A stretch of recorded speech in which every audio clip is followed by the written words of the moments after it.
జయ శ్రీమన్నారాయణ. నేను మీ icon astrologer Gattupalli Suresh Babu. Shri భక్తి మార్గం ఛానల్ ప్రేక్షకులందరికీ కూడా జయ శ్రీమన్నారాయణ. అయితే మనకి ఈరోజు ఉన్నటువంటి గ్రహాల యొక్క స్థితిగతులు, ఈ గ్రహాలు అతిపెద్ద గ్రహాలైనటువంటివి గురువు కావచ్చు, శని కావచ్చు, రాహుకేతులు కావచ్చు. ఎప్పుడో 16 మాసాలకు ఒకసారి మారుతూ ఉంటారు. అలానే చిన్న చిన్న గ్రహాలు ఉంటాయి. అది బుధుడు, శుక్రుడు, అలానే రవి, ఇవన్నీ కూడా మాసానికి ఒకసారి, 40 రోజులకు ఒకసారి మారుతూ ఉంటారు. మండలం అంటారు. అలానే చంద్రుడు 3 రోజులకు ఒకసారి మారుతుంటాడు. అయితే ఇది అతిపెద్ద గ్రహం అయినటువంటిది బుధ గ్రహం. అలానే ఈ బుధ గ్రహం 40 రోజులకు ఒకసారి మారినా ఈ గురు గ్రహం ఉంటుంది. ఈ గురు గ్రహం కూడా చాలా అతిపెద్ద గ్రహం అన్నమాట. ఈ గురు గ్రహం మారిన ప్రతిసారి కూడా మనకి పుష్కరాలు, నదులకి పుష్కరాలు కూడా ఆరంభమవుతూ ఉంటాయి. అది ఒక్కటే మనకి సూచనగా మనం గుర్తుపెట్టుకోవచ్చు. అయితే ఈ గురుగ్రహం, అతిపెద్దైనటువంటి గురుగ్రహం కూడా ఇప్పుడు మిథున రాశి నుంచి కర్కాటక రాశికి సంచరిస్తూ ఉంది. ఇది 2026 సంవత్సరం జూన్ 2వ తారీఖున ఉదయం 4:55 మిథున రాశి నుంచి కర్కాటక రాశికి గురు సంచారం అనేది అవుతుంది. ఆ తదుపరి రెండు రోజుల్లోనే, అంటే 3వ తారీఖు రాత్రి, అంటే 4వ తారీఖు ఉదయించే లోపున శుక్రుడు కూడా సంచరిస్తూ ఉన్నారు. అదే 14వ తారీఖు మరలా జూన్ 14వ తారీఖు రవి కూడా సంచారం జరుగుతూ ఉంటుంది. అంటే ఏకదాటిగా ఈ మూడు ఈ మూడు గ్రహాలు కూడా మనకి ఈ జూన్ మాసంలో మారడం అనేది అతిపెద్ద సంక్షోభం అన్నమాట. అంటే ద్వాదశ రాశుల వారికి మిశ్రమం, అలానే గోచార ప్రకారంగా చూసుకున్నప్పటికీ కూడా, దశ అంతర్దశల్లో చూసుకున్నప్పటికీ కూడా వారికి మిశ్రమ ఫలితాలు, అశుభ ఫలితాలు, మధ్యస్థంగా ఉండేటువంటి ఫలితాలు లేదా శుభ ఫలితాలు కూడా మనకి సూచిస్తూ ఉంటాయి. అదే తరుణంలో ఈ గురు మార్పిడి వలన ద్వాదశ రాశుల వారికి, అంటే మేషరాశి నుంచి మీనరాశి వారికి కూడా ద్వాదశ రాశుల్లో ఎలా ఉంటుంది అనేది పరిగణనలో తీసుకోవాలి. అప్పుడు ఒక్కొక్క రాశి గురించి మనము చెప్పుకుంటూ వెళ్ళాలి. అయితే ఈ అతిపెద్ద గ్రహము గురు గ్రహం కర్కాటక రాశిలో రావడం వల్ల ఇక్కడ మనకి చూసినట్టయితే కనుక మన భారతదేశానికి నిత్యావసర వస్తువులు కొంచెం రేటు ఎక్కువ అయ్యేలా కనపడుతున్నాయి. అలానే యుద్ధ వాతావరణం కానీ, వైరస్లు కానీ కూడా కొంచెం వెదజల్లేలా కనపడుతూ ఉన్నాయి. ఎవరైనా ఎక్కడైనా సరే ఈ నదుల స్నానానికి వెళ్ళేటప్పుడు కనుక ఖచ్చితంగా ప్రికాషన్స్ తీసుకొని వెళ్ళవలసిందిగా మనవి. లేదు అంటే కనుక ఖచ్చితంగా మనకి అది జ్వరంతోనో జలుబుతోనో మొదలయ్యేసి అది ఎక్కడ దాకో దారితీస్తుంది. అనారోగ్యంగా ఉన్నవారు, ఇమ్యూనిటీ పవర్స్ లేని వారు, పెద్దవారు, ముసలివారు, ఆరోగ్యం సహకరించిన వారు ఇలాంటి నదుల స్నానానికి, ఇలా జనారణ్యంలో వెళ్ళకపోవటమే చాలా ఉత్తమం. ఊరిలో కాదు, మన ఇంటి పైనోళ్ళు, కిందోళ్ళు, పక్కనోళ్ళు, వెనకోళ్ళు, ముందోళ్ళు వెళ్తూ ఉంటారు. వాళ్ళు వెళ్ళినప్పుడైనా సరే అక్కడి నుంచి నీళ్లు తీసుకొచ్చి ఇంట్లో స్నానం చేసినా కూడా మనకి పుణ్య ఫలితం అనేది ఉంటుంది.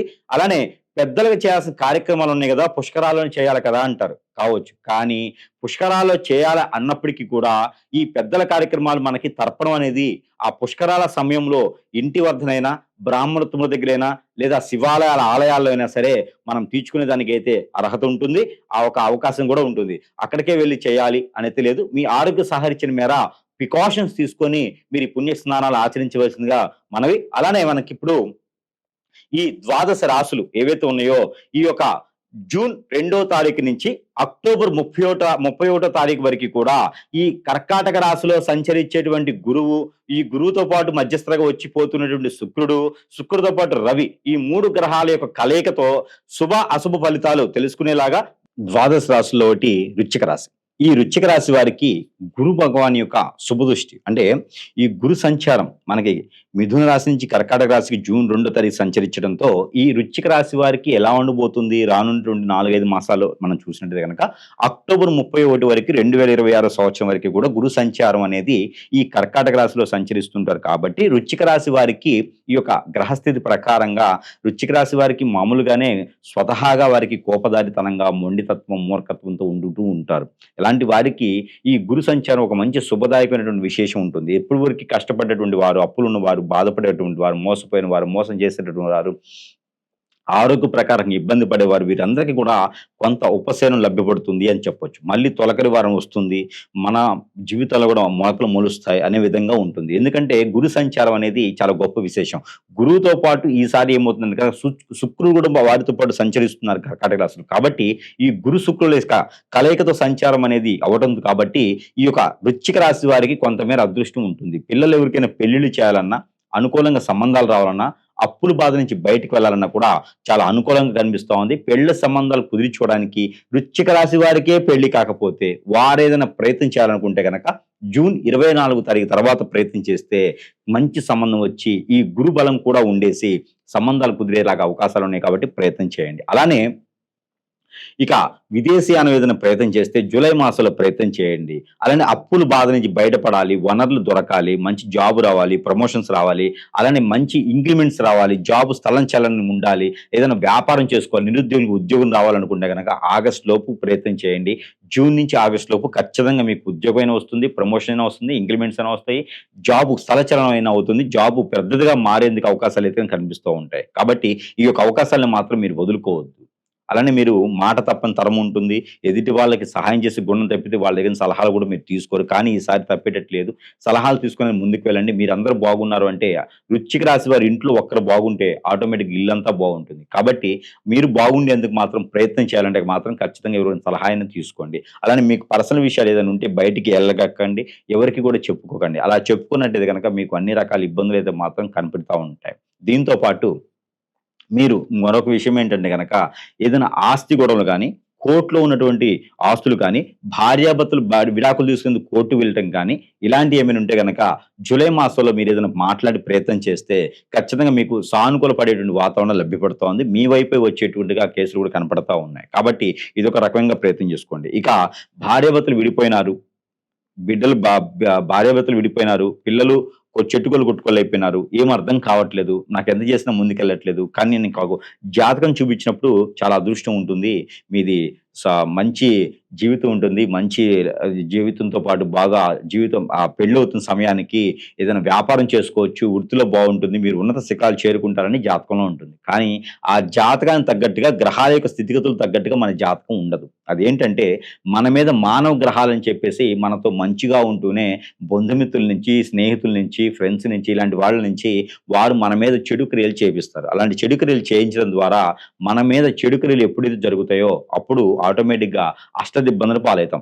జాతకంలో ఉన్నది కాకుండా వేరేలా జరుగుతూ ఉంటది. కాబట్టి మీ జాతకం బాగుండొచ్చు. దశాంతర దశలు బాగుండొచ్చు.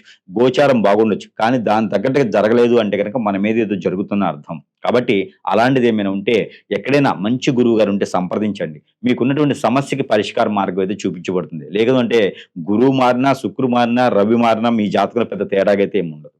ఆ గ్రహాల మార్పిడి వలన మనలో ఏదైనా జోష్ పెరగాలి, ఏదైనా తెగింపు రావాలి, ఏదైనా మన జీవితం ఎదగడానికి తొలి మెట్టుని తీసుకోవాలి. అలా లేదు అంటే మాత్రం అది జాతక సంబంధించింది కాదు. అది వ్యక్తిగతంగా మీరు సంప్రదిస్తేనే అవుతుంది. ఇంకా చిన్న చిన్నగా మీకేదైనా హిప్నటిజం, బ్లాక్ మ్యాజిక్‌లు, దెయ్యాలు, భూతాలు ఇట్లా పట్టి ఉంటా కూడా అవన్నీ కూడా మీకు పోయేలాగా ఉపశమనం దొరకాలంటే కూడా మన దగ్గర ఎన్నో రకాలైన మంత్రాలు చేసినటువంటి వస్తువులున్నాయి. అది మీ చెంతకి చేర్చేటువంటి సదవకాశం కూడా మన దగ్గర లభ్యపడుతుంది కాబట్టి ఎవరికైనా కావాలంటే కూడా స్క్రీన్ మీద కనిపించేటువంటి నంబర్‌కైతే సంప్రదించవచ్చు. అలానే ఈ యొక్క వృశ్చిక రాశి వారికి ఏ రంగంలో ఉన్నా కూడా అద్భుతంగా ఉండాలి అనుకుంటే కూడా ఏదైనా కొత్తగా రంగాల్లో మొదలు పెట్టాలనుకుంటే కూడా ఇప్పుడు ఈ యొక్క గురువు మారికుడి వలన మీకేదైనా చేసుకునే పరిహారాల వల్ల మంచి జరిగేదానికి ఉంటుంది. అయితే జూన్ మాసంలో మీరు శివాలయంలో అభిషేకం చేసుకోండి. జూలై మాసంలో విష్ణు ఆలయంలో పానకం బెల్లం ఎక్కడైనా రామాలయం ఉంటుంది కదా! పానకం బెల్లం అట్లా ఇవ్వండి. లేదా మీకు ఆగస్టు మాసంలో ఎక్కడైనా మీకు ఆంజనేయ స్వామి ఆలయం ఉంటే గనక ఆకు పూజ లాంటివి చేయించుకోండి. మొదటి వారంలోనే చేయించుకోండి. అలానే ఆగస్టు మాసంలో మీరు ఏదైనా ఆంజనేయ స్వామి గుడిలో ఆకు పూజ లాంటివి, దానికి గారెల దండ లాంటివి చేసుకోండి. 11 ప్రదక్షిణాలు హనుమాన్‌కి చేసుకోండి. అదే హనుమాన్ ఆలయంలో కర్పూరం ఒక పావు కిలోైనా దానం ఇవ్వండి. మీకు మంచి జరిగేదానికైతే ఆస్కారం ఉంటుంది. సెప్టెంబర్, అక్టోబర్ మాసాలైతే గనక నాగపల్లికి గాని, సుబ్రహ్మణ్య స్వామికి గాని అభిషేకం చేసుకుంటే మీకు అన్ని రకాలుగా సానుకూల పడుతుంది. ప్రతి నిత్యం కూడా మీరు చేసుకోవాల్సిన మీకు మీరే చేసుకోవాల్సిన పరిహారం ఏంటంటే గనక గురువుకి ధ్యానం చేయండి. స్ఫటికమాల తీసుకొని గురువుకి ధ్యానం చేయండి. ఇలా చేయడం ద్వారా మీకు ఎన్నో రకాల సానుకూల పడేటువంటి వాతావరణం మీకు లభ్యపడుతుంది. ఇలాంటివి చేసుకొని మంచి సానుకూల పడే వాతావరణంతో మీరందరూ బాగుండాలని మనస్ఫూర్తిగా కోరుకుంటున్నాను. జై శ్రీమన్నారాయణ.